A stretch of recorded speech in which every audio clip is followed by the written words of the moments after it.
los que estamos aquí presentes, Eduardo Escarano, Cecilia de Tiu, Mauro Cook, Miguel Marconi y Ernesto Curvale, y yo misma, Viviana Román, formamos parte de un equipo de trabajo que cuenta con la asesoría de la profesora Marta Rodríguez, que está precisamente trabajando en la recuperación, la preservación, la digitalización del patrimonio histórico, oral y escrito de la facultad.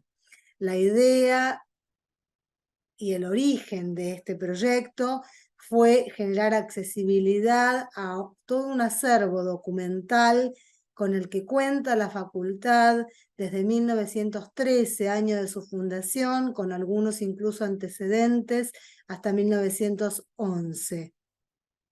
El origen del proyecto estuvo dado en una primera instancia por una etapa más informal, donde algunos investigadores del IEP, entre los cuales se contaba Eduardo Escarano y también me contaba yo misma, más algunos otros investigadores externos al Instituto Interdisciplinario de Economía Política de la facultad, que es un instituto UBA CONICET, comenzamos a trabajar en algunos aspectos de lo que es esa memoria institucional. Pasando el tiempo y a fines del 2022, eso quedó formalizado en un área sobre patrimonio histórico y memoria de la Facultad de Ciencias Económicas, un área dentro del IEP, que luego también en términos de proyecto fue apoyado y lo tomó como proyecto propio la Secretaría de Investigación de la facultad, y cuando comenzamos a trabajar empezamos a contar también con el aval y el apoyo de la Secretaría Académica de la facultad, de la Secretaría de Hacienda y Administración y por supuesto del decanato. El equipo es interdisciplinario y está integrado por historiadoras, por historiadores, por epistemólogos, por economistas, y en este sentido estamos tratando de entender qué ha pasado, cuál ha sido el devenir de la Facultad de Ciencias Económicas en los casi 110 años que tiene de vida. Por supuesto, agradecemos muchísimo el apoyo que encontramos y el aval que encontramos para este proyecto en las autoridades de la facultad. Ahora yo le paso la palabra a Cecilia de Tiu porque nos va a hablar de la importancia de este trabajo y de lo que es la recuperación de la memoria institucional.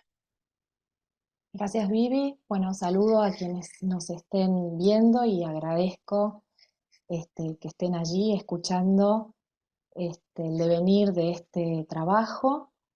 Este trabajo que estamos realizando es relevante en la medida en que nos permite seguir recuperando la memoria institucional, que es un instrumento clave para conocer cómo se fue viviendo la cultura universitaria en nuestra facultad. Nos interesa seguir profundizando en el conocimiento de la trayectoria de nuestra facultad, también en diálogo con los procesos políticos, sociales y económicos que se dieron a nivel nacional, por un lado.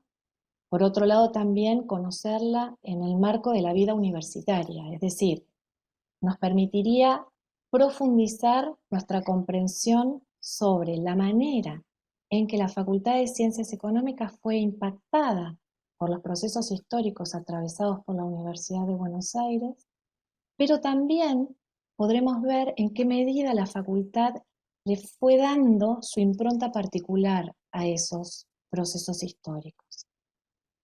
Por otro lado, el trabajo nos va a permitir indagar sobre perspectivas, debates, decisiones en torno a cuestiones pedagógicas, científicas, organizativas, de gestión, y comprender de qué manera se van trazando continuidades o rupturas a través del tiempo en la conformación de la cultura institucional. El trabajo también nos permite ampliar la mirada que ya tenemos gracias a los estudios de la historia universitaria. En particular, los estudios dedicados a la historia de la Facultad de Ciencias Económicas dan cuenta de la dificultad en el acceso a las fuentes primarias. Por lo tanto, consideramos que la reorganización de los fondos documentales y la ampliación del acervo de nuestra historia oral a través de las entrevistas van a abrir nuevas posibilidades para quienes estén interesados en seguir investigando sobre la historia de la facultad o sobre quienes han tenido roles relevantes en su devenir académico. También, ampliando esa mirada, vamos a poder indagar sobre la construcción histórica de los campos profesionales ligados a las ciencias económicas y, por lo tanto, a las carreras que se cursan en la facultad. Bueno, estamos ante un enorme desafío, es un gran rompecabezas, tenemos en este momento muchas piezas sueltas, pero las posibilidades que se abren a futuro son muchas e importantes en términos de profundizar, ¿no?, la historia y la trayectoria de la facultad. Vivi, si te parece. Sí, seguimos con un poco explicando la metodología de trabajo. En esta primera parte del proyecto estamos trabajando sobre 3 etapas de la historia de la facultad. La etapa fundacional y el desarrollo del primer plan de estudios entre 1913 y 1925, la necesidad ligado a esto de formación de profesionales al calor del crecimiento económico, del desarrollo institucional del país, sus orígenes en la Escuela de Comercio de la capital de la República, creada en 1890 y denominada a partir de 1908 Escuela Superior de Comercio Carlos Pellegrini.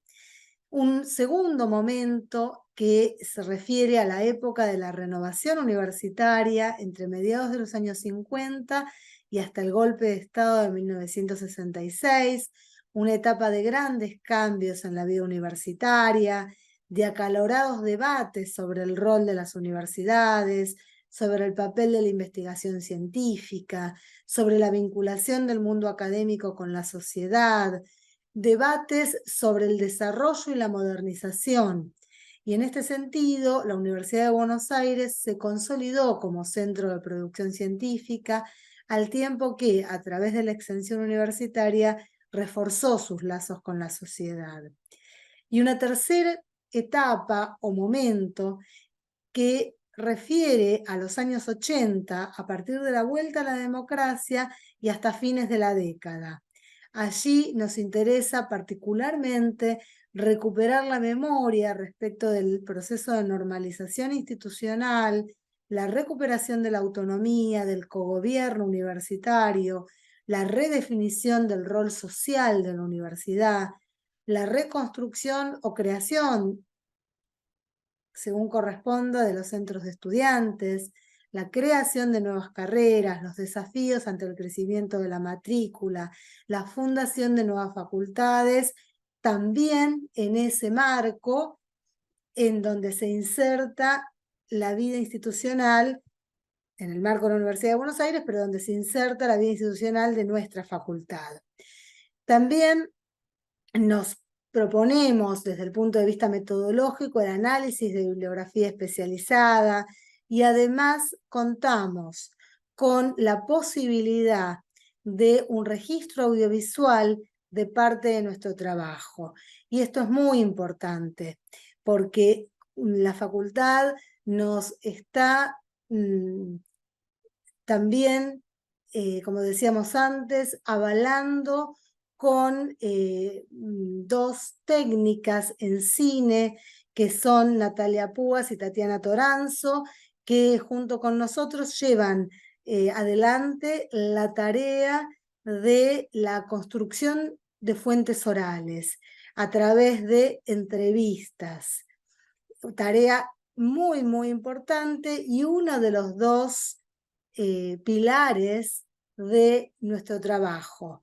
El otro pilar está en el trabajo propiamente dicho en el archivo de la facultad con documentos escritos que, como dijera antes, datan precisamente del momento fundacional de la facultad y que se remontan hasta nuestros días.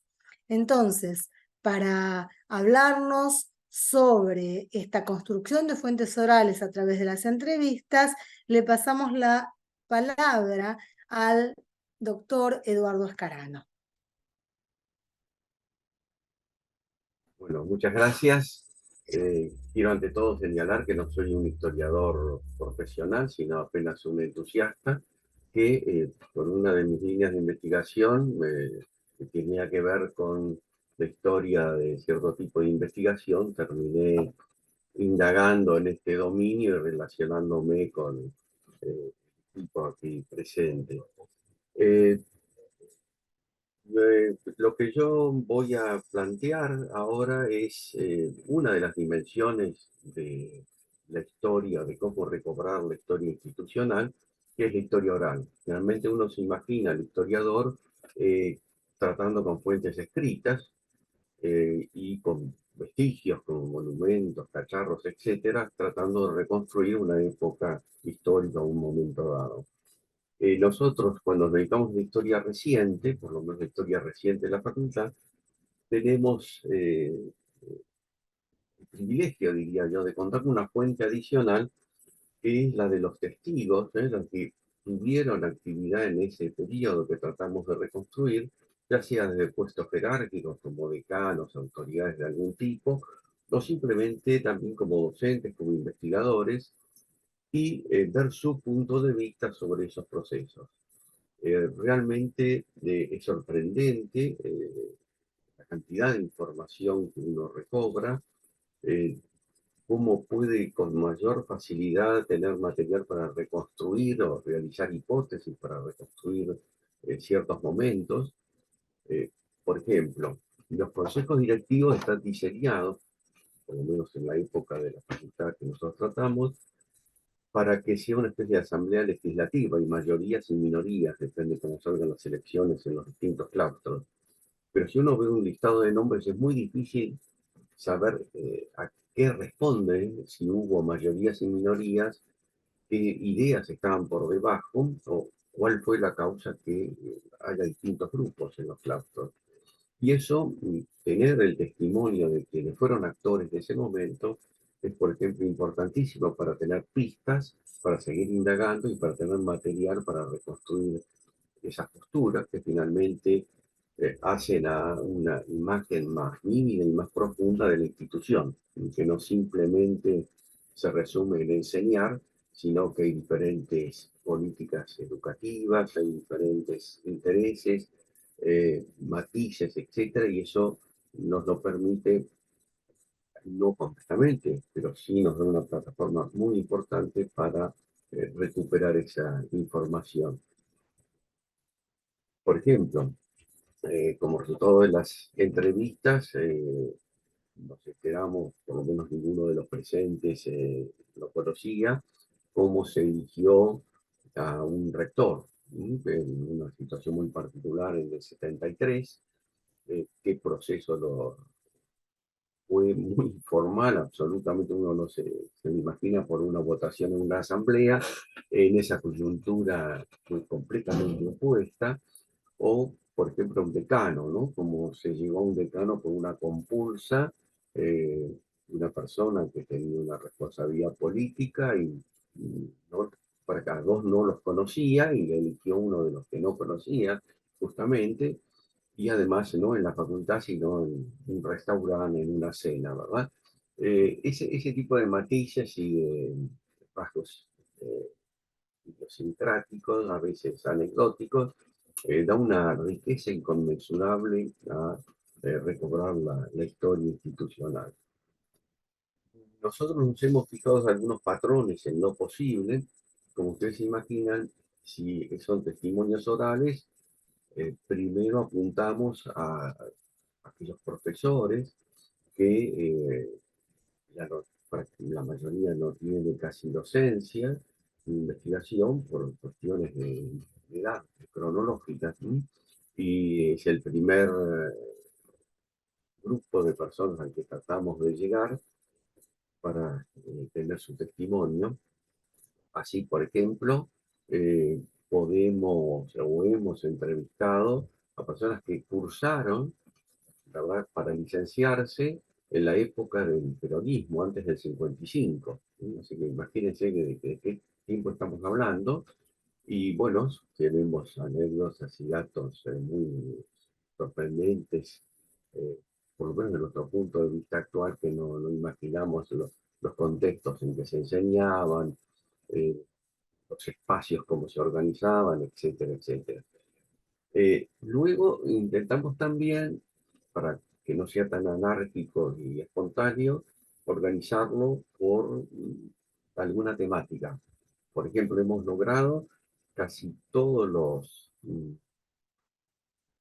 organizadores de la licenciatura en sistemas de información, entrevistarlos, porque fue la última licenciatura que se implementó en los 80, fines de los 80, y entonces la mayoría vive y pudimos llegar a ellos y reconstruir cómo fue eh, que la impusieron, qué intereses a favor y contrarios había, cómo fue la dinámica, cómo se repartieron los papeles para poder finalmente realizar exitosamente esa carrera y llevarla adelante, y los desafíos que tuvo, los obstáculos que tiene, etc. Eh, También, por ejemplo, estamos tratando de completar eso en el ámbito del desarrollo del campo de la economía del trabajo, ¿sí?, en donde entrevistamos, por ejemplo, a César Nefa, ¿verdad?, que nos contó cómo él se pudo contactar, cómo a través de una beca viajó a Francia, se contactó con toda la corriente regulacionista y pudo, a partir de ahí, con ese marco teórico, armar todo un proyecto de trabajo en Francia y en Argentina y crear una tendencia muy conocida teórica en ese campo, teórica y aplicada. Y ahora nos queda completar con otros actores que tienen un marco teórico muy diferente, un tanto diferente, y tienen líneas de investigación por eso diferenciadas en ese mismo campo. Es decir, tratamos de no simplemente agrupar personas y si fue docente entrevistarlos, sino darle un marco más orgánico por temáticos de interés. Todos realmente yo diría que tienen una sorpresa muy agradable cuando los convocamos, nos acompañan. Intentamos no solamente el testimonio oral, sino también les pedimos todo lo que pueda ser, ellos consideran de interés para reconstruir la historia, que puede ser desde fotografías hasta escritos que no estén en la biblioteca. ¿Sí? Entonces, el trabajo va por varios caminos, digamos, simultáneamente, tratando de acumular todo lo que pueda servir para recobrar la historia institucional. Contamos con medios adecuados, ya Viviana señaló que tenemos una sala especial, que no es el único uso para este grupo, sino para todo tipo de filmaciones, con personal técnico de apoyo, así que podemos realizarlo inusualmente, yo diría, con medios completamente adecuados para el fin que nos proponemos. Hemos realizado a esta altura, y comenzamos este año, no hace tanto, casi 20 entrevistas. Nos faltan muchísimas más, por supuesto, pero tenemos un buen cúmulo ya, un buen primer escalón para tener experiencias, continuar profundizándolas y incluso comenzar a pensar en ampliarlo, no solo a la historia institucional de la facultad, sino por las conexiones que tenemos y los posibles colaboradores que podemos incorporar al proyecto, pensar también en la reconstrucción, la historia oral de una disciplina, la economía, por ejemplo, ¿no?, o la historia económica. Es decir, que es un proyecto vivo y que se está desarrollando saludablemente y con muchas posibilidades de ampliarse. Así que, bueno, este es mi panorama. Muchas gracias, Eduardo. Como decía hace un rato Viviana Román, hay dos pilares fundamentales en este trabajo. Uno justamente lo constituyen las entrevistas y la recuperación de la historia oral, y el otro pilar reside en el trabajo de archivo. Y para explicarnos un poco cómo va transitando ese trabajo, están acá Miguel Marconi, Mauro Cook y Ernesto Curvale, que son quienes semanalmente están trabajando en el archivo. Adelante. Bueno, muchas gracias, Cecilia. Es un placer integrar este equipo de trabajo. La idea un poco es contar cuál es la experiencia que estamos teniendo nosotros en el espacio del archivo. Una experiencia de tipo etnográfica, ¿no? Digamos, conocer el lugar, familiarizarnos con el archivo, el espacio físico, los materiales y las fuentes con las que nosotros nos fuimos encontrando en este proceso de indagación. Hay que tener presente, como decía Viviana, que nosotros estamos trabajando con fuentes que muchas veces tienen más de 100 años, por lo cual tenemos que tener una serie de protocolos, de cuidados para preservar el material. Ese también es una parte importante del proyecto. A su vez, en esta primera etapa de indagación, también tuvimos que ir desarrollando un vínculo con el personal, por el cual agradecemos al personal no docente del archivo, que siempre está muy predispuesto también a hacernos de ayuda en nuestras tareas. Esto nos permite también conocer en cierta medida las lógicas del archivo, porque en cierta medida, bueno, porque obviamente a través del tiempo ciertas lógicas se van modificando, por lo cual tenemos mayor conocimiento de las lógicas más actuales del trabajo, pero las lógicas previas del archivo son las que estamos intentando reconstruir un poco, y en ese sentido es lo que estamos haciendo, y más adelante desarrollarán Miguel y Ernesto. Hay que tener presente que el archivo tenía una escasa indagación previa, o nula, mejor dicho, por lo cual funcionaba más como una cuestión administrativa. Entonces, esta primera indagación es muy importante para la preservación y para el reordenamiento. En este sentido, nosotros también nos estamos familiarizando con los diversos formatos de fuentes con los que nos vamos encontrando. En un primer momento empezamos indagando los legajos personales, que ya Eduardo había trabajado muy bien en el proyecto anterior que había nombrado Viviana. Teníamos una lista de personalidades destacadas por las que nosotros fuimos haciendo el primer recorrido institucional de la facultad, y eso paulatinamente nos fue abriendo otras posibilidades de documentación del archivo, en donde empezamos a encontrar anuarios, memorias, copiadores, libros de actas y una serie de instrumentos institucionales y dispositivos administrativos que nos permiten hacer un recorrido histórico por el proceso de la creación y el desarrollo de la facultad. Y en ese sentido, Miguel, si querés desarrollar un poco más las líneas en las que estamos trabajando. Bueno, Mauro, muchas gracias. Saludo fuertemente, en primer lugar, a quienes nos estén escuchando. Agradezco también a quienes me invitaron a formar parte de este equipo de trabajo. Y bueno, recuperando un poco lo que dice Mauro sobre la importancia de habitar el archivo, de establecer una cotidianidad, fue esta primera aproximación al archivo y la posibilidad de habitarlo la que nos permitió tener acceso a determinadas lógicas que era necesario desentrañar, encontrar, para poder de alguna manera darle cierto orden a un universo bastante vasto, con poca indagación previa y que se nos presentaba como un gran desafío. Desde este punto de vista, más que una exploración, en primer lugar hicimos una búsqueda en un universo bastante circunscrito, que fue el de las personalidades destacadas de la facultad. Nos permitió acceder al patrimonio de la facultad desde una perspectiva un poco más ordenada, para después sí dar paso a una tarea de exploración de este vasto universo en el que fuimos encontrando algunas lógicas en relación a la manera de ordenar esa información. Un poco intuitivamente, y acá destacamos la importancia de llevar adelante también una tarea intuitiva en ese marco, fuimos accediendo al fichero. El fichero permite llevar adelante una búsqueda a través de un criterio alfabético. En este sentido, hay un subnivel que tiene que ver con un intervalo temporal. El fichero llega hasta determinado momento cronológico. Y a través del trabajo en fichero fuimos desentrañando estas lógicas que, además de estar ordenadas alfabéticamente, también tienen un orden de respaldo numérico, correlativo, que es el número de los legajos, y un subnivel más de respaldo, que es el de la lógica de los copiadores. A partir de estos tres niveles de indagación, o estos tres niveles mejor de ordenamiento de la información, fuimos encontrando esta lógica del archivo que tiene una sistematicidad a la hora de organizar la información bastante clara.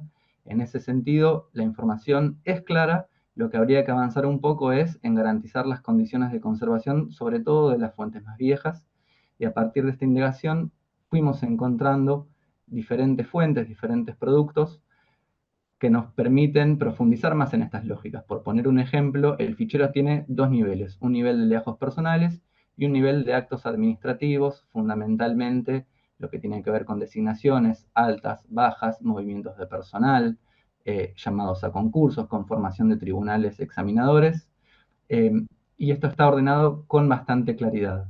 Como bien estábamos diciendo, el sistema de copiador permite otra búsqueda, otro criterio de búsqueda que nos permite ordenar, respaldar y en muchos casos confirmar las lógicas previas que habíamos desentrañado en el trabajo del archivo. Con relación a la conformación de los legajos, vemos que también los legajos tienen su propia lógica interna y sobre esta lógica nos va a estar hablando Ernesto. Hola, primero quería saludar a todos los que están viendo y también sumarme a los agradecimientos y agradecer a todo este equipo de trabajo.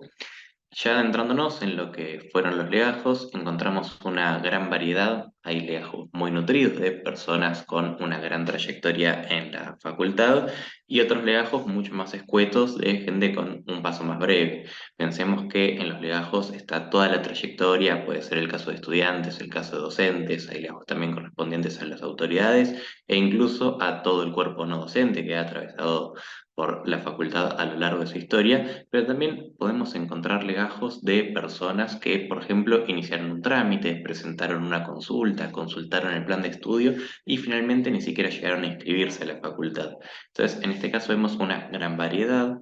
Y lo interesante de estos legajos es que nos permiten ver la historia completa de cada una de estas personas en la facultad. Vemos en muchas ocasiones que comienzan con su inscripción a la facultad, con alguna consulta, vemos la presentación de su título de secundario, las notas que fueron obteniendo, las gestiones que fueron haciendo a lo largo de su carrera, como puede ser la inscripción a alguna materia particular, a algún curso, a algún instituto para realizar trabajos prácticos también. Y en este caso vemos por ahí algunas particularidades que hoy en día nos llaman la atención, pero también nos van mostrando cómo fueron cambiando los usos y las costumbres a lo largo de la trayectoria de la facultad. Vemos, por ejemplo, los pagos de los aranceles, hemos visto también certificados de pobreza, por ejemplo, para solicitar una beca para eximirse del pago de aranceles. Vemos también, finalmente, cómo parte de los estudiantes que culminan su carrera tienen una solicitud de título. En algunos casos vemos también su pasaje a la carrera docente, vemos sus primeros cargos, sus primeras presentaciones a concurso, sus primeros pasos en la docencia a través de un cargo de ayudante, que en algunas ocasiones también se va transformando ya en cargos de profesores. Y finalmente también los legajos, en los casos que corresponde, nos permiten ver sus nombramientos, las designaciones en cargos de gestión, las notificaciones de estas designaciones y todas las comunicaciones que van realizando en todos estos cargos que pueden haber ido teniendo. Estos cambios en los usos y costumbres que vamos viendo muchas veces nos han llamado la atención. Por ejemplo, vemos que para algunos periodos el pedido de licencias era una costumbre muy extendida. Vemos, por ejemplo, algo que hoy nos llamaría la atención, que es que un docente que se tenía que ausentar en una clase a lo largo del cuatrimestre lo notificaba pidiendo un uso de licencia para esa clase en específica. ¿Sí? Para un periodo más extenso, hoy lo vemos como algo normal, pero en ese momento para una sola clase se tenía esta costumbre. De la misma manera, vemos estos trámites mundanos, como puede ser el pedido de un certificado de alumno regular, o incluso hemos llegado a ver algún trabajo presentado que sea transcripto para ser enviado a la facultad, o incluso el vínculo con instituciones privadas o con universidades del exterior. Por otra parte, lo que nos permite este legajo es un acercamiento distinto al que se hace frecuentemente a profesionales y académicos destacados en el campo de estas disciplinas, y nos permiten ver no solo las trayectorias dentro de la facultad, sino también trayectorias que exceden. Por ejemplo, hemos visto referencias al contexto político, en algunos contextos particulares de cambio de gobierno, con todas las vicisitudes que tuvo la historia argentina a lo largo del siglo XX, hemos visto pedidos de renuncia a partir de cambios en el signo político, la presencia de incompatibilidades en distintos cargos, de docentes que por ahí pasan a hacer gestión dentro de los gobiernos nacionales, solicitudes de baja, algunas decisiones que se revierten también ante cambios en la solicitud política, y estas trayectorias individuales que nos permiten ver los lebajos también resultan interesantes no solo para conocer el trayecto de cada una de estas personas por la facultad, sino que nos permiten también construir trayectorias típicas que se van dando en cada uno de estos periodos. De esta manera vemos que los legajos son fuentes sumamente diversas que nos permiten un montón de acercamientos distintos y nos permiten enfoques que trascienden el paso de cada una de estas personas y nos permiten ver aspectos generales de la trayectoria de la propia facultad. Ahora sí, le devuelvo la palabra a Viviana para que haga el cierre de la mesa. Bueno, muchas gracias a todos por la intervención y simplemente nos resta decir que la importancia de este tipo de reconstrucción de memorias institucionales radica precisamente en que se pueden recuperar todos estos elementos que han sido expuestos en estos casi 50 minutos de exposición y que son fundamentales para entender cómo las instituciones tienen determinado devenir, cómo las instituciones se insertan dentro de la historia, en este caso de la Argentina, y cómo además esta institución es producto, a su vez, de esa propia historia de nuestro país. Entonces hay un ida y vuelta en ese sentido y es riquísimo poder ver en esa ida y vuelta la función social, no solamente de la Universidad de Buenos Aires, sino también de uno de sus componentes, como es nuestra Facultad de Ciencias Económicas. Así que agradecemos muchísimo, esperando que todo esto que hemos desarrollado hasta este momento sea de interés para todos aquellos que nos están escuchando, y nos despedimos hasta una próxima emisión de Telecom o de algunas otras instancias donde seguramente nos escucharán diciendo sobre estas cuestiones que hacen a la facultad en la cual trabajamos cotidianamente. Muchas gracias.